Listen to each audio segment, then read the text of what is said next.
Assalamualaikum warahmatullahi wabarakatuh. Selamat pagi anak-anak. Kita bertemu lagi dalam kegiatan pembelajaran jarak jauh atau PJJ.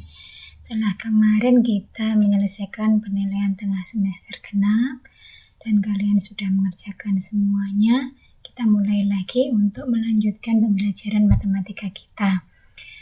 Kemudian semoga kalian semuanya selalu sehat dan bisa mengikuti aktivitas ini sampai selesai. Tolong disiapkan alat tulisnya, nggih. Untuk pagi ini kita masih melanjutkan materi yang kemarin tentang bangun ruang sisi lengkung. Yang kita bahas di sini adalah perubahan volume dan penyelesaian masalah bangun ruang sisi lengkung. Udah siap ya? Kita mulai. Tujuan pembelajaran kita kali ini adalah setelah nanti kalian mempelajari materi, diharapkan kalian bisa menentukan besarnya perubahan volume bangun ruang sisi lengkung. Kemudian menentukan besarnya perbandingan volume bangun ruang sisi lengkung, serta menyelesaikan permasalahan tentang bangun ruang sisi lengkung. Kita mulai dari perubahan volume. Untuk tabung dan kerucut, itu volumenya ditentukan oleh ukuran panjang jari-jari alas dan tinggi. Masih ingat nggih rumus volume tabung? PR kuadrat T. Volume kerucut sepertiga PR kuadrat T. Jadi yang menentukan besar kecilnya volume itu adalah panjang jari-jari dan tingginya. Kemudian pada volume bola yang rumus volumenya 4/3 PR pangkat 3 itu hanya ditentukan oleh panjang jari-jarinya. Dari sini, kalau panjang jari-jari itu berubah, otomatis volumenya juga berubah. Nah, untuk menghitung besarnya perubahan volume, itu dengan cara menghitung selisih antara volume yang besar dengan volume yang kecil. Itu bisa ditulis, besarnya perubahan volume itu V2 dikurangi V1. Itu besarnya perubahan volume pada bangun ruang sisi lengkung. Contoh soalnya, misalnya diketahui panjang jari-jari alas sebuah tabung 10 cm, tingginya 15 cm. Jika panjang jari-jari alasnya diperpanjang menjadi 14 cm, tentukan perubahan volume kedua tabung tersebut. Di sini karena tidak ada keterangan, berarti tingginya tetap nih, tinggi semula 15, setelah diperpanjang juga tingginya 15. Yang diketahui R1 atau panjang jari-jari tabung semula 10 cm. Kemudian setelah diperpanjang jari-jarinya menjadi R2 14 cm. Kita hitung volume tabung mula-mula PR1 kuadrat T kita masukkan 3,14 kali 10 kali 10 kali 15 ketemunya 4710. Kemudian setelah diperbesar menjadi 14 cm volumenya, karena 14 bisa dibagi 7, kita pakai pi-nya 22/7 kali 14 kali 14 kali 15 temunya 9240. Dari sini kita peroleh perubahan volumenya adalah 9240 dikurangi 4710, 4530 cm3. Gampang ya? Contoh yang kedua. Panjang jari-jari alas sebuah kerucut 5 cm, tingginya 12 cm. Jika panjang jari-jari alasnya diperpanjang 2 kali dari ukuran semula, tentukan perubahan volume dan perbandingan volumenya. Ini panjang jari-jari kerucut semula atau R1 5. Setelah diperpanjang, R2-nya 2 kali, berarti 2 kali 5, 10 cm. Tingginya kerucut tetap 12 cm. Kita hitung perubahan volumenya. Volume kerucut mula-mula itu V1 sepertiga PR1 kuadrat T. Kita masukkan sepertiga kali 3,14 kali 5 kali 5 kali 12, 314. Volume setelah diperbesar, V2-nya sepertiga PR2 kuadrat T, sepertiga kali 3,14 kali 10 kali 10 kali 12, ketemunya 1256. Sehingga besarnya perubahan volume 1256 dikurangi 314, 942 cm3. Kalau kita disuruh menentukan perbandingan volume V1 dibanding V2, kita tulis rumusnya sepertiga PR1 kuadrat T dibagi sepertiga PR2 kuadrat T. Ini sepertiga P yang atas dengan sepertiga P yang bawah bisa kita coret nih. Tinggal R1 kuadrat T per R2 kuadrat T. Berarti karena T-nya sama, T-nya juga kita coret. Tinggal 5 kali 5 dibagi 10 kali 10 sama dengan 1 dibanding 4. Itu perbandingan volume. Jadi yang sama kita coret saja. Contoh berikutnya. Panjang jari-jari sebuah tabung 8 cm, tingginya 12 cm. Tabung kedua berjari-jari 10 cm. Jika kedua tabung sebangun, tentukan tinggi tabung kedua dan volume tabung kedua. Kalau B-nya 3,14. Kita ingat, dua buah bangun yang sebangun itu apa? Ukuran atau panjang sisi-sisi yang bersesuaian, perbandingannya sama. Cari ya ini, panjang jari-jari tabung pertama 8 cm atau R1-nya 8, R2-nya 10, tinggi tabung yang pertama 12. Perbandingan ukuran yang bersesuaian, kita bandingkan ini R1 dibanding R2 sama dengan T1 banding T2. Kita masukkan ya, R1-nya 8, R2-nya 10, T1-nya 12, T2-nya T2, belum diketahui. Seperti ini penyelesaiannya bisa kita sederhanakan, bisa dikalikan silang langsung. Berarti kalau kita kalikan silang, 8 kali 2 kali T2, 8 T2, 10 kali 12, 120. Atau tetap ditulis seperti ini sehingga T2-nya sama dengan 10 kali 12 dibagi 8. Ini bisa dicoret ya. 10 dengan 8, ini dapat 5, ini 4. 4 dengan 12 bisa dicoret. 5 kalikan 3, 15. Jadi tinggi tabung kedua 15 cm.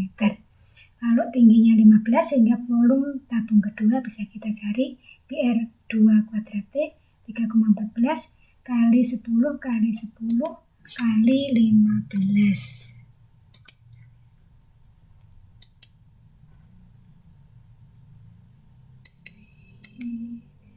Ya, kali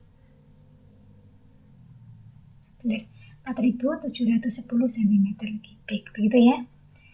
Sekarang kita lanjutkan berikutnya.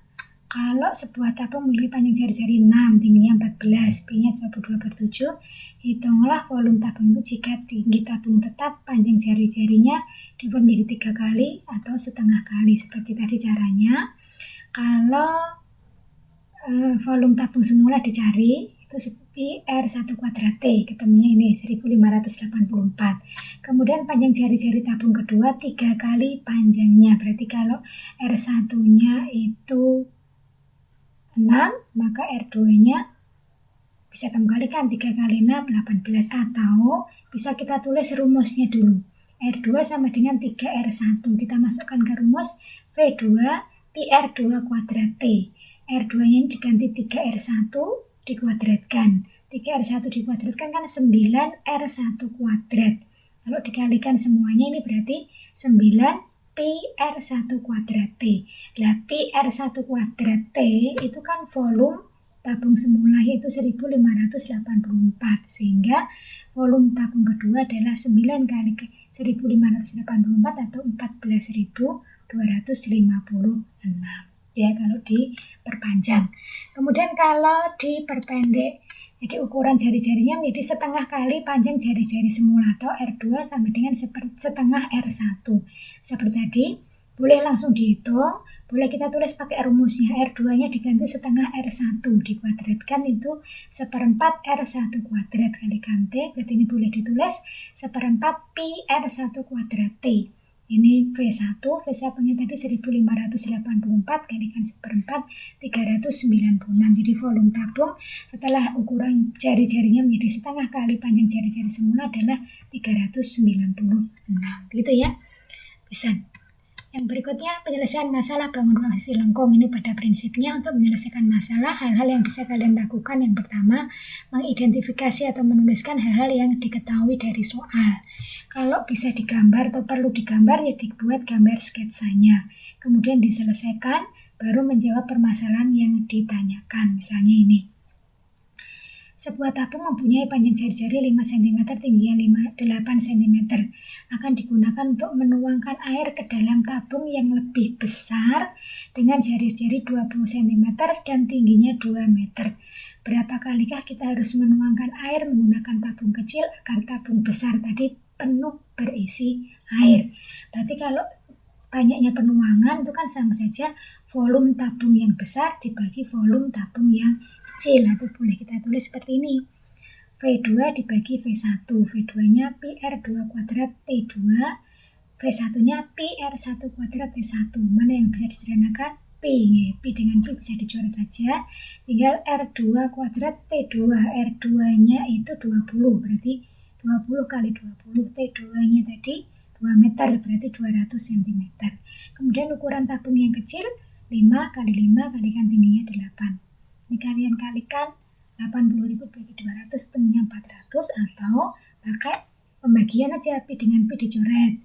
Kemudian R2 kuadrat T kalikan T2 dibagi R1 kuadrat T kalikan T1, berarti 20 kali 20 kali 200. Ini 5 kali 5 kali 8. Nah, ini kalian sederhanakan. 20 dibagi 5 itu 4. 20 dibagi 5, 4. 200 bagi 8 itu 25. Berarti 25 kali 15, temunya 400. Seperti ini. Jadi boleh dihitung, boleh dibagikan. Mana yang bisa disederhanakan, kalian sederhanakan. Contoh yang lain. Pak Budi memesan sebuah drum yang terbuat dari aluminium. Garis tengah yang diinginkan 1,4 meter, tingginya 2,3 meter. Harga aluminium per meter persegi adalah Rp50.000. Berapa uang yang dibutuhkan untuk membuat drum tersebut jika ongkos pembuatannya Rp100.000? Jadi kita buat yang diketahui ukurannya D 1,4 meter, berarti R-nya 70 cm. Tinggi drum T-nya 2,3 meter atau 230 cm. Luas permukaan drum itu kan berarti luas permukaannya tabung. Rumusnya 2πr kalikan R ditambah T. Kita masukkan 2 kali 22 per 7 kalikan 70 R-nya. Kalikan ini R tambah T berarti 70 ditambah 230. Ini 300. Yang depan ini kalau disederhanakan 7 dengan 70 kan 10 ya. Kalian kalikan 440 kali 300 berarti 132.000 cm persegi. Ini kalau ditentukan dalam meter persegi kan 13,2 meter persegi. Padahal setiap meter persegi biayanya Rp50.000 atau harga aluminiumnya Rp50.000. Ini kalian kalikan ditambah ongkos pembuatannya Rp100.000, sehingga untuk memesan drum tersebut dia perlu biaya Rp760.000. Tuh. Contoh yang lain. Jadikan beri tempat minum berbentuk tabung, diameter alasnya 14 cm, berisi es sirup setinggi 21 cm. Akan dituang dalam gelas-gelas berbentuk tabung, diameter alasnya 7 cm, tingginya 6 cm untuk setiap gelas. Berapa banyaknya gelas yang dapat diisi dengan air sirup? Sama seperti ini, berarti banyaknya gelas itu volume es sirup dalam jerigen yang besar tadi dibagi volumenya gelas. Kita tulis rumusnya seperti ini. Terus yang bisa dicoret P dengan P bisa dicoret. R1-nya 7 kali 7, tingginya 21. R2-nya dari jarinya 3,5 ini diameter alas dia 3,5 kali 3,5 kalikan 6. Ini 21, ini 21, ini 2. Kalau dikalikan 28 per 2 atau 14 gelas. Jadi banyaknya gelas yang bisa diisi oleh air dari jerigen tadi adalah 14. Contoh yang lain yang sudah pernah kita lihat dulu nih. Sebuah bola logam dimasukkan ke dalam tabung berisi air, sehingga permukaan air dalam tabung menjadi naik jika diameter bola 6 cm, diameter tabung 10 cm. Hitunglah tinggi air yang ada dalam gelas. Kalau seperti ini berarti ketinggian airnya itu berbanding lurus dengan volumenya bola logam. Berarti kita hitung volume air yang naik sama dengan volume bola logam. Pi R1 kuadrat T sama dengan volume logam itu volumenya 4/3 Pi R2 pangkat 3. Ini Pi dengan Pi bisa dicoret, berarti ini tinggal 5 kali 5 kalikan T sama dengan 4/3 kalikan 3 kali 3 kali 3. Karena ini R-nya 25 T sama dengan 36, T-nya 1,44. Berarti kenaikan tinggi air dalam tabung tadi adalah 1,44 cm. Demikian soal-soal atau soal-soal penyelesaian masalah yang berkaitan dengan pengunduhan sisi lengkung. Bisa dipahami ya?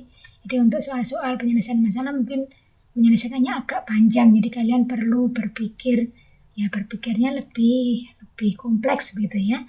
Terima kasih. Tetap semangat belajar, tetap jaga protokol kesehatan dan selalu berdoa semoga pandemi segera berakhir.